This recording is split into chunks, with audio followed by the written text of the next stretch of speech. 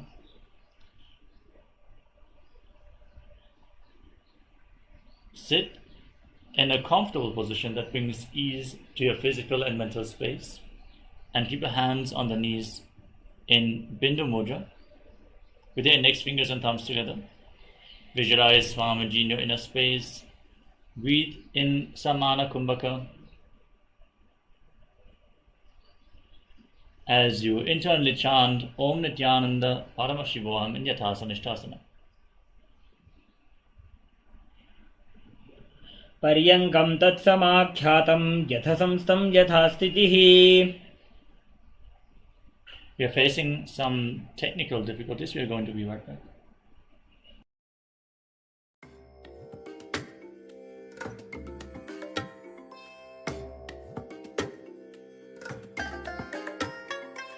I bless you all.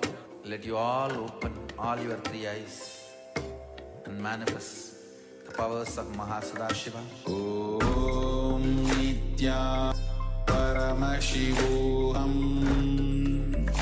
Om Nityananda Paramashivoham Om Nityananda Paramashivoham Om Nityananda Paramashivoham Om Nityananda.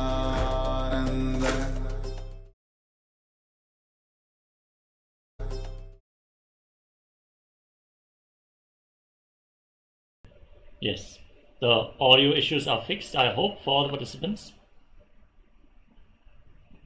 And now let us move on to the next asana of the sequence, Samasana. Sit in a cross-legged position with your hands on the knees in Bindu Mudra, and visualize Swamiji in your inner space as you inhale and exhale deeply and slowly again and again in Samasana. इदानीं गर्भिणीनां योगाभ्यासो यथा लघु सुखप्रसवलाभाय प्रोच्यते प्राक्तने पथि.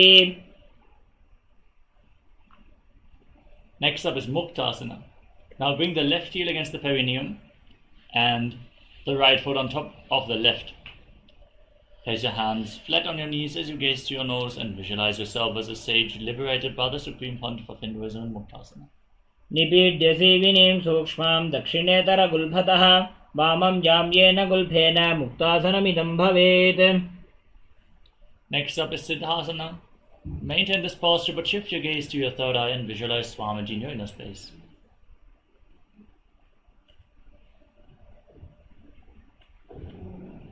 स्थानुसंयमितेन्द्रियोचलदृशा पश्यन् भ्रुवोरन्तरं चैतन्मोक्षकपातभेदजनकं सिद्धासनं प्रोच्यते. Shift your gaze to the ground in front of you, engage Mahamudra Bandha and visualize Swamiji in Siddhi Asana. वामपादके इडीजानो श्रीवनिमधितासुकोठानो. Now, place your hands on the knees in Bindu Mudra and gaze up towards your third eye as you visualize yourself as Lord Rudra in Rudrasana 2. दावा पग की पगथली पुनि एड़ी है जोय. Shift your gaze to the tip of the nose, maintain Bindu Mudra as you embody tranquility and an unshakable nature in Santadhunasana. वामचरण परि दक्षिण राखे एक जुगति ऐसे विधि दाखे. Now, cup one hand over the other in front of your navel, resembling a closed lotus flower in Samputta Mudra as you visualize Swamiji in Siddhasana 2.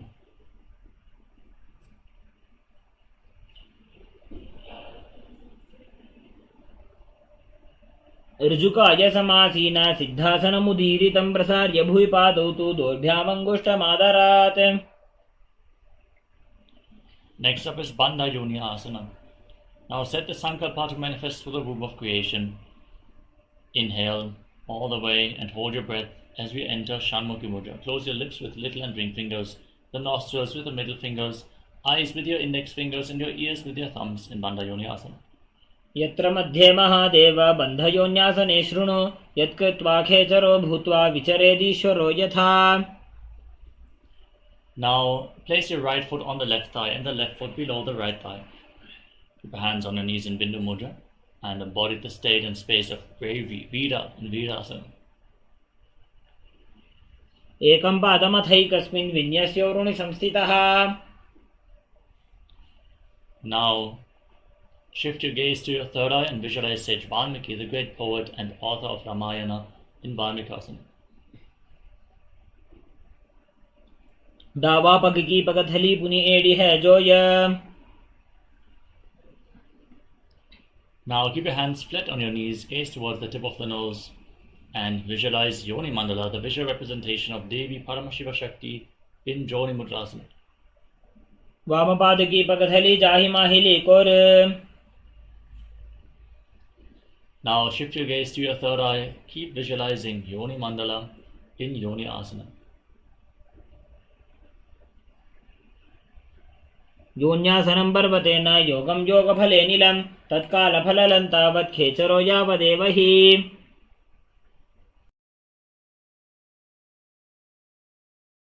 Now bring the soles of the feet together, interlock your fingers around the toes and pull your feet in towards your perineum. With your knees on the ground, gaze towards the tip of the nose, pull your stomach in and up in Uddiyana Bandha and visualize yourself as Lord Veerabhadra in Bhadrasana 3. गुल्भौ च वृषणस्यादः सीवन्त्याः पार्श्वयोः क्षिपेत्. Now shift your gaze to your third eye. Curl your tongue back and push it up in Kechari Mudra. Place the left hand on the left knee and the right hand over your mouth, closing the left nostril with your index fingers. Inhale through the right nostril, then close both nostrils, hold your breath. Exhale through the left nostril. Again, inhale through the left, invert the breathing flow again and again.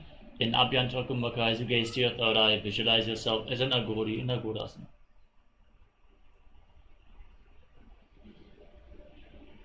पूर्व कहो भिश्रिका जोजी वाही विधि जो कीजे sooji. Next up is Kanadi Pavasana. Separate your heels and place your elbows on the heels. Press your chin on your hands. Gaze to the tip of the nose. Pull your stomach in and up in Uddiyana Bandha. Exhale fully and hold your breath again and again in Rechaka Kumbhaka as you visualize yourself as a female elephant drinking water in Kanadi Pavasana. ग्वाली बावा आसन कख्यो है जैसे Yahoo में जाने विधि तैसे. Now scoop your hands below the shins, interlock your fingers and lift your feet off the ground as you gaze towards the tip of the nose. Visualize Swamiji in Padasana. ततोर्ध्वम्रे च येत् वायुं मृदुनिश्वास संयुतम्. Next up is Gopi Chandasana. Now interlock your fingers around the toes from the top and pull your feet against your chest as you gaze to your nose. Embody the state and space of a king in Gopi Chandasana. पूर्व विधिपका का अंगूठा कंठ को पराशे. Next up is Uddarasana. Now again scoop your hands below the feet and interlock your fingers around the toes from below. As you pull your feet against your chest, rest your chin on the toes, gaze to the tip of the nose and visualize your body free from any defects in Uddarasana.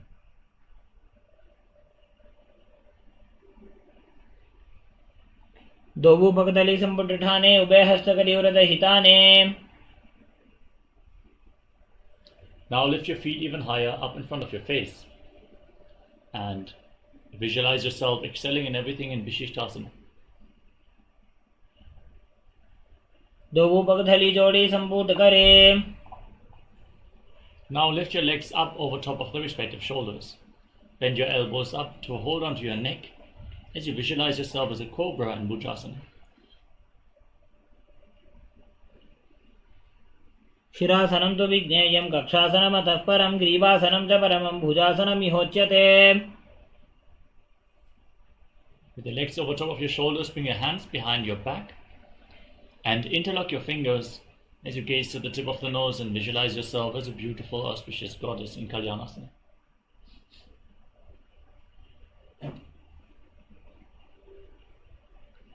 दोबू हाथ पगमी च आने तिनको गोड़ा नीचे ठाने. Now place the top of the foot flat and sit on the heel as you stick the other knee over top. Keep your hands on opposite knees, gaze forward in Vaishnavi Mudra as you visualize yourself as an elegant swan making an ocean-like sound with your mouth on the in and exhalation in Sankatasana. वामपादं चितेर्मूलं सन्न्यस्य धरणीतले पाददण्डेन जाम्येन वेष्टयेद्वामपादकम्. Now slide the left foot outside the hip and sit in between your heels. Place your hands on top of the knees as you perform Uddiyana Bandha. Pull your stomach in and up. Visualize a cow in Dhenukasana. अनुषागिनकरपञ्चडं वृषिलिन्दगल्यम्नि. Now place the right foot on top of the left thigh and the left foot on top of the right knee. Bring your left arm behind your back. Hold on to opposite thighs. Twist your spine. Gaze up towards your third eye and visualize Swamiji in Machandasana. वामजङ्गप्रदक्षिण ठाने वामहस्तपिष्टे दिश आने. Untwist your spine. Hold on to your toes. Gaze up towards your third eye as you lean forward and down. Place your forehead on the mat and visualize Swamiji in Machandasana too. प्रथमजी मनोचरण Joji वामजंग परिराखे sooji. Rise up, interlock your fingers and place them on the left knee as you engage Mahamudra Bandha. Visualize Swamiji, your Guru, in your inner space in Guru Asana. ऊर्मूले इतरपादस्य कनिष्ठिका प्रदेशगुल्भं संस्थाप्य. Next up is Sankatasana. Now place the right foot flat on the mat and sit on the right heel. Stack your knees, place the hands on opposite knees, gaze forward and visualize yourself as an elegant swan in Sankatasana. वामपादं चितेर्मूलं सन्न्यस्य धरणीतले पाददण्डेन जाम्येन वेष्टयेद्वामपादकम्. Now slide the foot outside the hips, sit in between your heels. With your hands on top of the knees. Pull your stomach in and up in Uddiyana Bandha and visualize a cow in Dhenukasana. अनुषागिनकरपञ्चडं वृषिलिन्दगल्यम्नि. Now slide the left foot on top of the right thigh and place the right foot on top of the left knee. Twist your right arm behind your back, hold on to opposite thighs. Gaze to your third eye as you visualize Swamiji in Machandasana on the other side. वामजङ्गप्रदक्षिण ठाने वामहस्तपिष्टे दिश आने. Untwist your spine and hold on to the toes.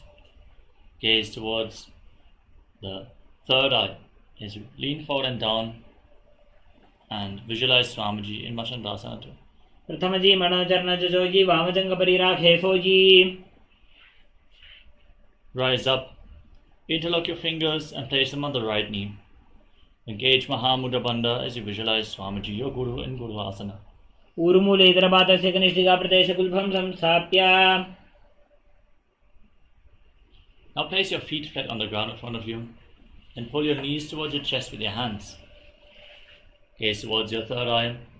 Curl your tongue back and push it up in Kechari Mudra as you visualize Swamiji in Pashasana. पादतले भूमो निधाय जानन्योरसि निधाय विपरीत हस्ताभ्याम ऊरु सहित जंगे निबध्य. Now hold on to opposite wrists and rest your chin on the knees. Gaze to the nose, curl the tongue back up and visualize yourself residing in an abode of bliss in Bodha Shukasana.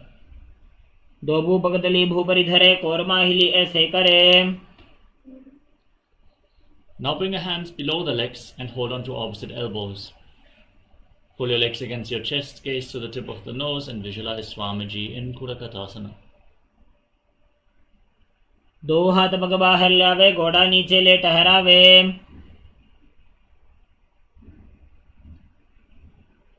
Now cross the ankle of the right foot over the left and keep your toes pointing up. As you curl your tongue back and up in Kechari Mudra, gaze to your nose and visualize the great sage and Maharishi Sumati in Sumati Asana. मूलद्वारी धरती परिठाने डावा पग परिदच पद आने. Now extend your legs out in front. Keep your knees straight, interlock your fingers and raise your arms up with the wrists pointing outwards. Engage Mahamudra Bandha as you gaze to the nose and visualize Swamiji in Dandasana. इदानीं गर्भिणीनां योगाभ्यासो यथा लघु सुखप्रसवलाभाय प्रोच्यते प्राक्तने पथि. Now lean forward and down. Hold on to the big toes in Prana Mudra as you bring your head down towards the knees. Inhale through one nostril and exhale through the other alternatingly. Perform Nadi Shodhana without the support of your fingers, cleansing Ida and Pingala Nadi, the main nadis along your spine, as you visualize Swamiji in Arambhasana. दो पग मिलवा पसारी पका का अंगूठा पकड़ी लट गोड़ा लगावे.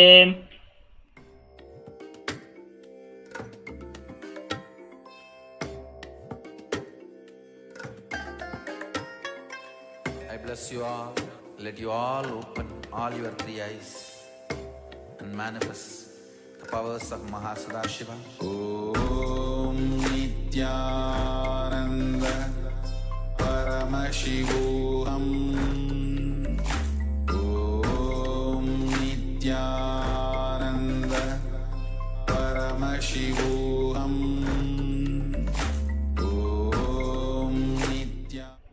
Yes, let us now continue with the next asana, Bidokasana. Slightly separate your feet and raise your knees. Scoop your hands below the shins and hold on to the soles of the feet from the outside.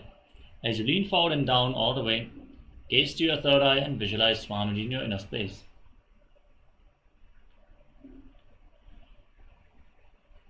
प्रथम बैसी दो पा पसारी कछुक उर्द को गुरुडो डारे. Now bring the heels together. Keep the hands below the shins with the palms facing up and rest your chin on the heels. As you gaze towards the tip of the nose, visualize Swamiji in Jalandhari Bhavasana. दो वेड़ी मैली के दीजिए हाथ पसारी. Rise up, extend your legs forward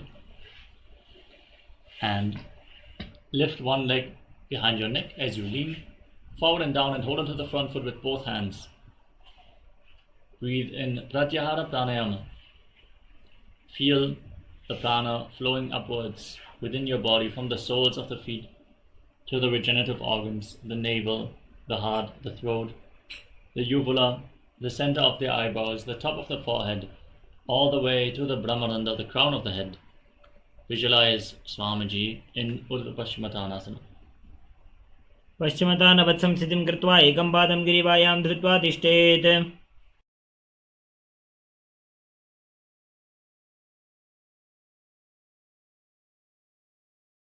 Now lean back, keep the leg behind your head and hold onto the foot behind your head with the opposite hand. Extend the other leg forward and Visualize you are infinite, endless, eternal as you gaze to the tip of the nose in Anantasana. पश्चिम उत्तानशयने एकैकं पाजीग्रीवायां विन्यस्य. Now roll onto the side of the hand which is holding onto the foot. Gaze towards the tip of the nose and feel in complete control, still focusing on the upward flowing prana within the body in Pratyahara Pranayama in Ankushasana. उत्तानशयितः एकैकं पादं ग्रीवायां कुर्वन्. Next up is Tridushasana. As you lay on your back, put your knees up towards your chest and then circle your legs with your arms, rocking your body from side to side. Visualize Swamiji in your inner space. उत्तानशयनं जानोनि हृदयवष्टम्भ जङ्घासहितौ ऊरुनिकरद्वये बद्ध्वा. Now sit back up, extend your legs out in front, and then lift the other leg behind your neck and lean forward and down, holding onto the front foot with both hands as you visualize Swamiji in Urdhva Paschimottanasana on the other side. पश्चिमतानवत् संस्थितिं कृत्वा एकं पादं ग्रीवायां धृत्वा तिष्ठेत्. Now lean back. Keep the foot behind your head. Hold onto the foot with the opposite hand.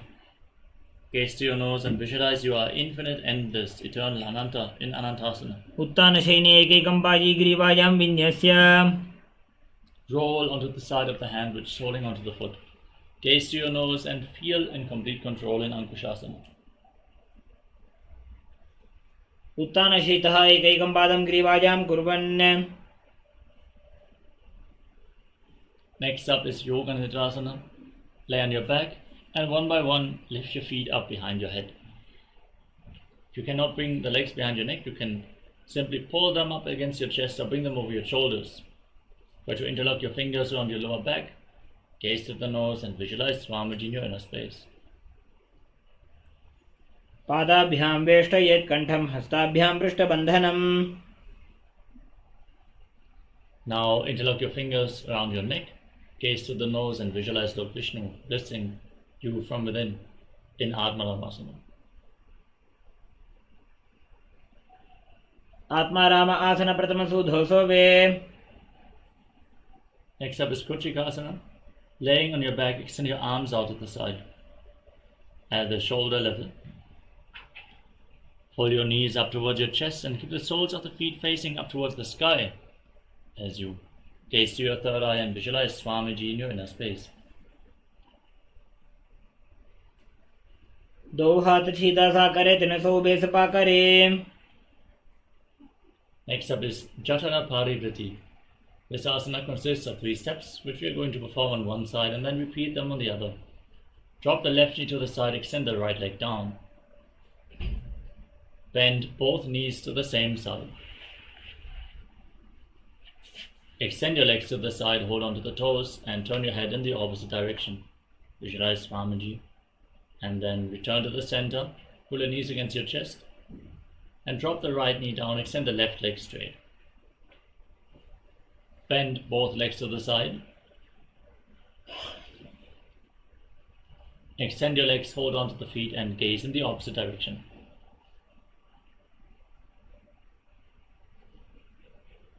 परिवृत्ति कुक्षि भागे त्रिदाहि परिकीर्तितः बद्धकोणं सुप्तकोणं ऊर्ध्वकोणमथापि च.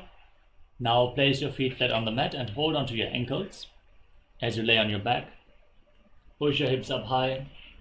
Lock your chin to the chest. Breathe in Mocha Kumbhaka as you gaze towards the tip of the nose and visualize yourself as sturdy as a bridge in Divi Parapitam. प्रतिक्रियायुतं द्वन्द्वपीठ सर्वबलप्रदं गर्भिणीनां दुर्बलानाम् इति Gargi जगादनु. Now lift your hands over top of your shoulders. Place your palms on the mat, fingers pointing towards your feet.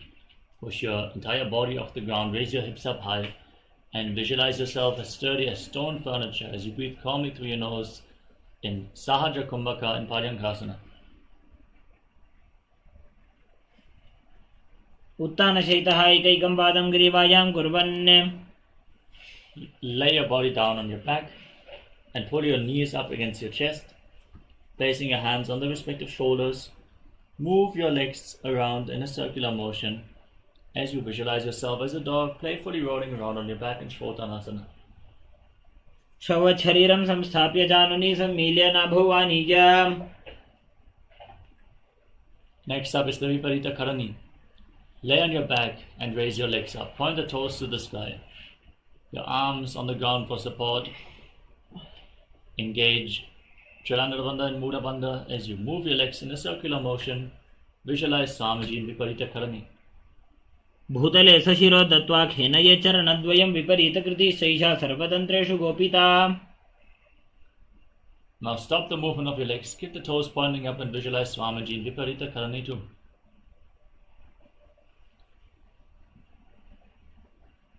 Karni विपरीताख्या सर्वाधिव्याधिनाशिनी नित्यमभ्यासयुक्तस्य जठराग्नि विवर्धनी. Now drop your toes down over top of your head. Touch the ground with your feet as you interlock your fingers behind your back and push your hands into the ground, visualizing yourself as a plow in Langarasana.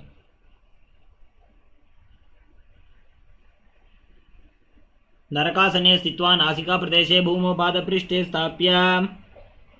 Next up is Charita Paschimottanasana.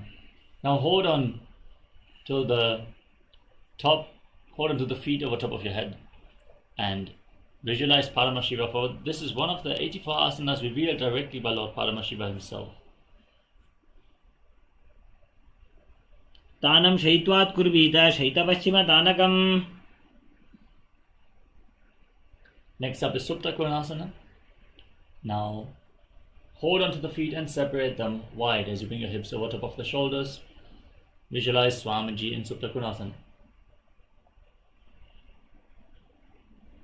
परिवृत्ति कुक्षि भागे त्रिधा हि परिकीर्तितः बद्धकोणं सुप्तकोणम् ऊर्ध्वकोणमथापि च. Join your feet back together, hold onto your ankles and roll onto your back, keeping the arms and legs straight, visualizing yourself as a chakra, a wheel in Chakrasana. शवासनस्तद्वौ पादौ कुर्यान्मस्तकतः परो विक्रमेण ततः शीघ्रमेतत् सर्वस्य साधनम्.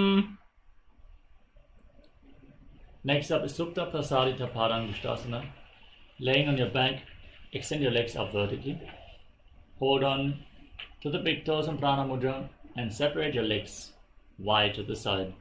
Visualize Swamiji as you breathe in Ujjayi Pranayama and Supta Prasarita Padangushtasana. उत्तानपादं क्रौञ्चं च भरीचिं वीरभद्रकं नटराजं त्रिकोणं च सुप्ताङ्गुष्ठप्रसारणे. Now join your feet back together. Keep your legs straight and visualize Swamiji as you breathe in Ujjayi Pranayama in Supta Padangushtasana.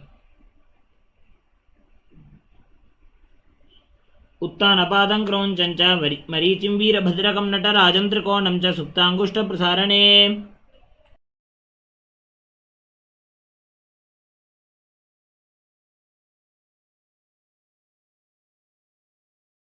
Now cross your legs into Padmasana and bring your knees down to the ground and hold on to opposite elbows over top of your head and gaze to the tip of the nose as you visualize Matsya, the fish avatar of Lord Vishnu in Matsyasana. मुक्तपद्मासनं कृत्वा उत्तानशयनं चरेत् कूर्पराभ्यां शिरो वेष्ट्या मत्स्यासनं तु रोगः.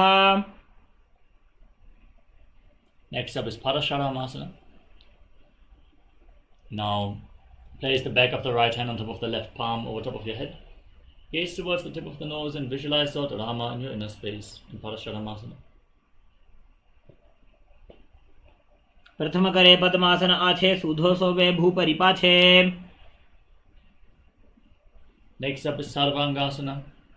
Now keep your legs in Padmasana. Raise your knees and your hips off the ground, supporting your lower back with your hands. Rest your elbows on the ground and point your knees up towards the sky. As you gaze to your nose, breathe in Mocha Kumbhaka with Jalandhara Bandha and Mula Bandha engaged and visualize Swamiji in Sarvangasana. अथ क्षेत्र संक्षेपात् सर्वांगासनमुत्तमम्. Now lower your body down. Keep one foot on top of the opposite hip and lift your knees up towards your chest Engage your core, extend your arms over top of your head, hook your fingers forward and lock your throat, gaze to your third eye, visualize yourself as a scorpion in Vrishtikasana, the scorpion posture. प्रथमशेन सुधोषिशिकेशिकी सन्धि सुदाखे. Now exchange the position of your feet, pull the other foot up, pull your knees up towards your chest, extend your arms, gaze to your third eye and visualize yourself as a scorpion of Vrishtikasana on the other side.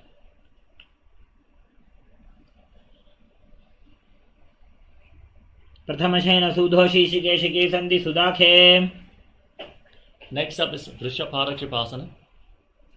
As you lay on your back, interlock your fingers around your neck and alternate pulling one knee in towards your chest back and forth as you breathe calmly through your nose and visualize Swamijino in a space.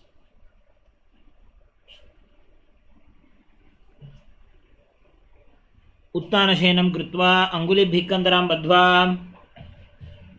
Next up is Maruttanasana. Now place your palms on the ground next to your hips and pull your knees up, touching the ears with the respective knees again and again. Visualize Swamijino in a space. श्रोतानवत्संसिति कृत्वा चानुदयं पर्यायेन कर्णयोः संस्पृशेत्. Next up is Vritkasana. Now place your feet flat on the mat, stand up and sit down again and again, visualizing yourself as a wolf.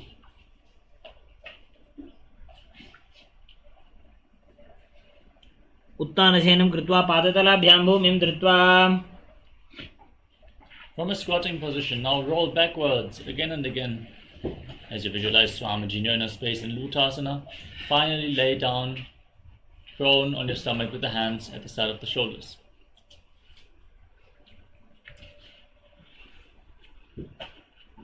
उत्तानशयनं पादौ शिरौ उल्लङ्घ्य.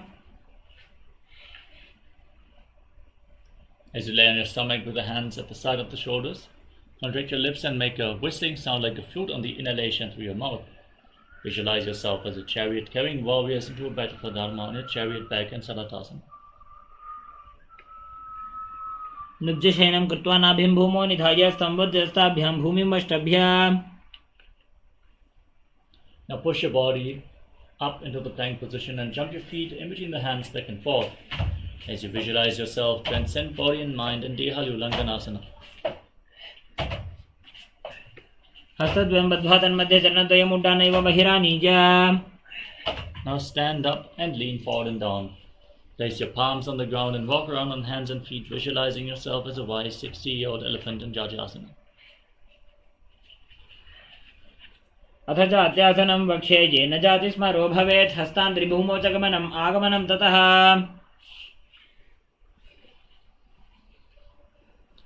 Next up is Lulitika Karana from Arimani position. Raise your arms to the shoulder level and rotate them around your body as you move your head in all directions.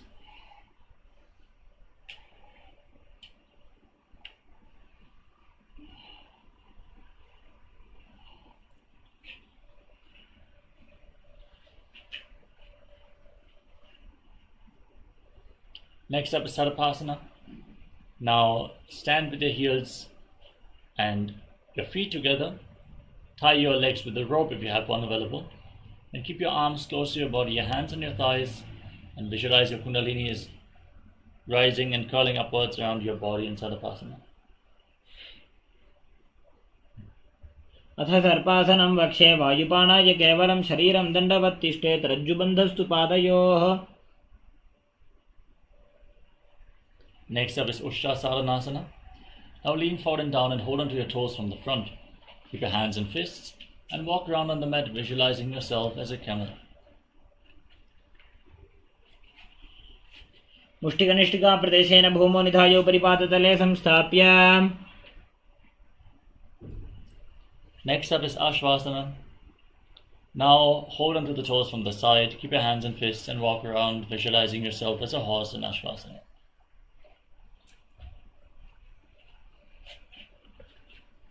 मुष्टिकनिष्ठिका प्रदेशेन भूमौ निधाय परिपाततले संस्थाप्य. Next up is Kaphotanita Kasana. Now keep your heels touching, toes pointing outwards, and your hands interlocked behind your back. Lean back, open up your chest, tilt your head back. Breathe deeply in Sahaja Kumbhaka as you visualize yourself as a soaring bird diving in Kapota Nitakasana. पादतले भूमौ निधाय पृष्ठभागेन हस्तौ जङ्घापर्यन्तं नीत्वा. Next up is the Tala Pushpaputam Karma. Stand in Arimandi position. Join your hands in Namaskara Mudra and bow down to one side. Raise the respective feet off the ground and open up your hands. As you repeat this movement on both sides, visualize yourself holding a bouquet of flowers and offering it to Paramashivoham.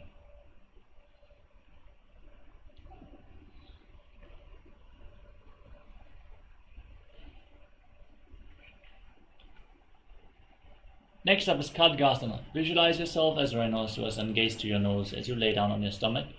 And jump your feet back up towards your hands and stand with your hands extended away from the body, symbolizing the horn of the rhinoceros in Namaskara Mudra and Khadgasana.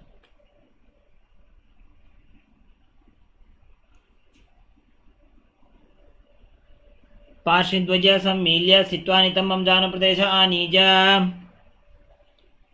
Next up is the Uttanottanam. Now sit down and stand back up as you hold on to weights to intensify this asana. Gaze to the nose and visualize Swamiji in your inner space. पुनः पुनः उत्थातव्यमसितव्यमिति उत्थानोत्थानं भवति. Raise your arms up above your head and jump repeatedly, visualizing yourself as a mace in Musalasana. सरलं स्थित्वा ऊर्ध्वं बाहु नयेत्. Now lift one foot towards your chest and sit down and stand back up on the other leg, alternating on both sides as you gaze to your nose and visualize Swamiji in Shirshakasana. एकैकं पादतलं कुक्षौ निधाय.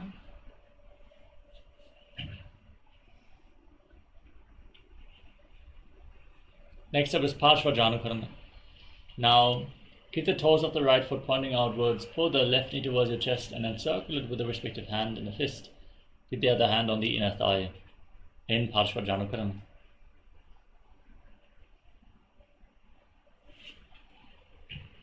Now extend your arms and one leg forward, sit down and stand back up. Visualize yourself fiercely dancing as Lord Shiva in Tandavasana. एकेन पादेन स्थातव्यं ताण्डवासनं भवति.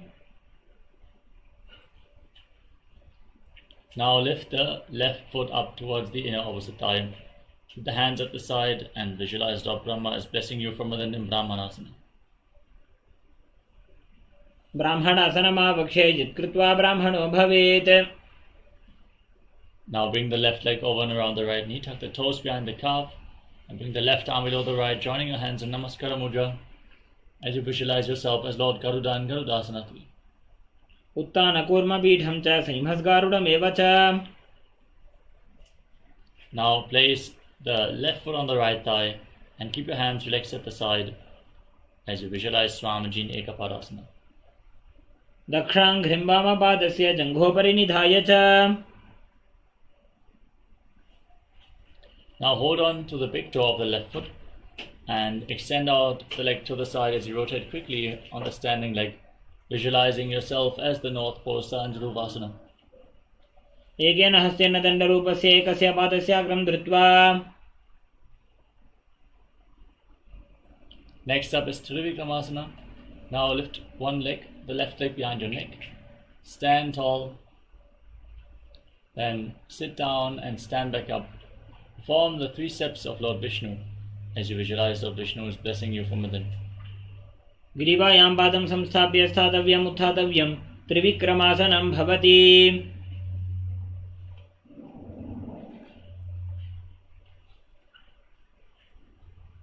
Now repeat Parshvajanukarana on the other side. Keep the toes of the left foot pointing outwards. Lift the right knee against your chest and circle the raised leg with your hand in a fist.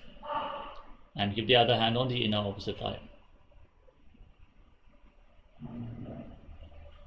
Now extend your arms and the right leg forward. Sit down and stand back up, visualizing yourself dancing as Lord Shiva in Tandavasana.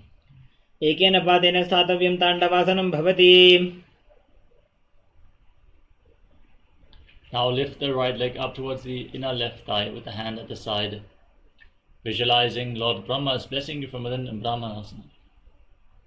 ब्राह्मणासनमावक्षेजित् कृत्वा ब्राह्मणो भवेत्. Bring the right leg over the left knee, tuck the toes behind, bring the right arm below the left and join your hands in Namaskara Mudra as you visualize yourself as Lord Garuda in Garudasana 3. उत्तानकूर्मपीठं च सिंहस्गारुडमेव च. Now place the right foot on top of the left thigh and keep your hands relaxed at the side as you visualize Swamiji in Ekapadasana. दक्षाङ्घ्रिं वामपादस्य जङ्घोपरि निधाय च. Now hold onto the big toe of the right foot and extend the leg out to the side.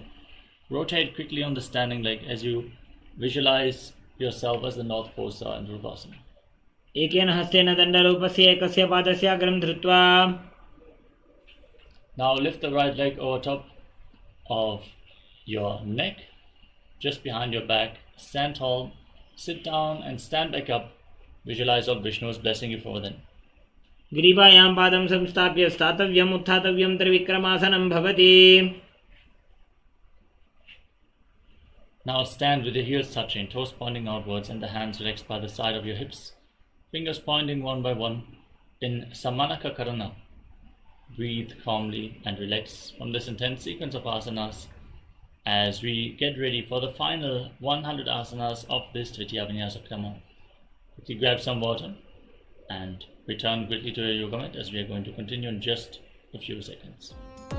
Nityanandam, thank you for watching, and if you found the video enlightening, Please give it a like, share it with your loved ones, and subscribe to stay connected with us. don't forget to click the bell icon to receive the notifications.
Now let us move into the next asana of the sequence, Gorakajali Asana.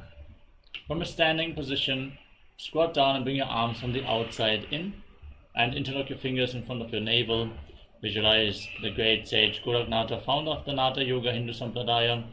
As you breathe in Jivachala Kumbhaka, inhale, hold your breath and move the retained prana freely within your body. प्रथम ही उबो होए बाहुरी नीचो पुनि होवे. Next up is Kanji Asana. From a squatting position, interlock your fingers around your lower back and visualize Swamiji in your inner space. ऊरु मध्यात् हस्तौ निवेशयामि तम् धृत्वा पादतलाभ्यां भूमिं वष्टभ्याम्. Now bring your heels together close to your body, squat down all the way, gaze to your navel and interlock your fingers in Parashu Mudra, visualizing Bhagavan Kala Bhairava, the Lord of Time in Bhairavasana. दो पग की थलिया की नित्यानंद परमशं ओम नित्यानंद परमशिवोहम ओम नित्यानंद परमशिवोहम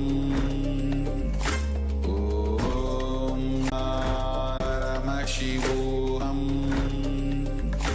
ओम नित्यानंद परमशिवोहम ओम नित्यानंद परमशिवोहम ओम Nityanand परमशिवोहम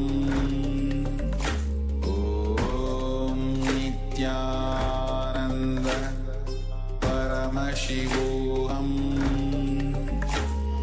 Om Nityananda Paramashivoham Om Nityananda Om Nityananda Paramashivoham Om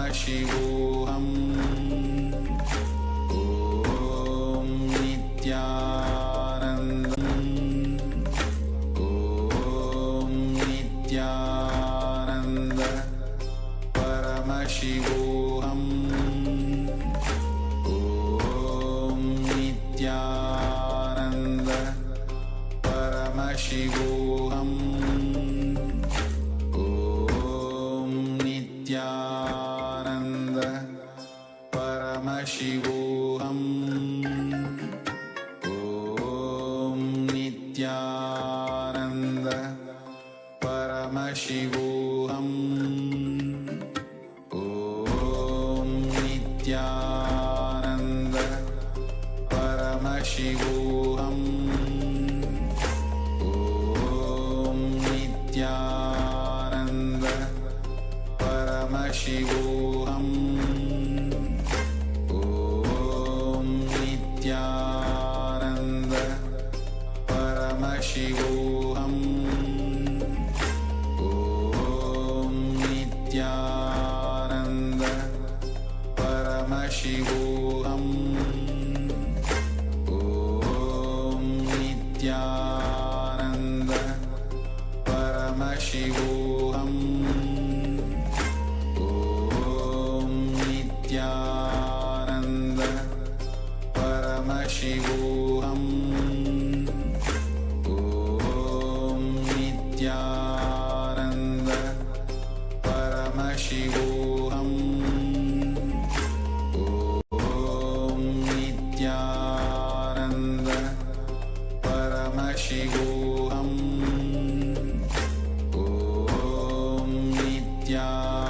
Om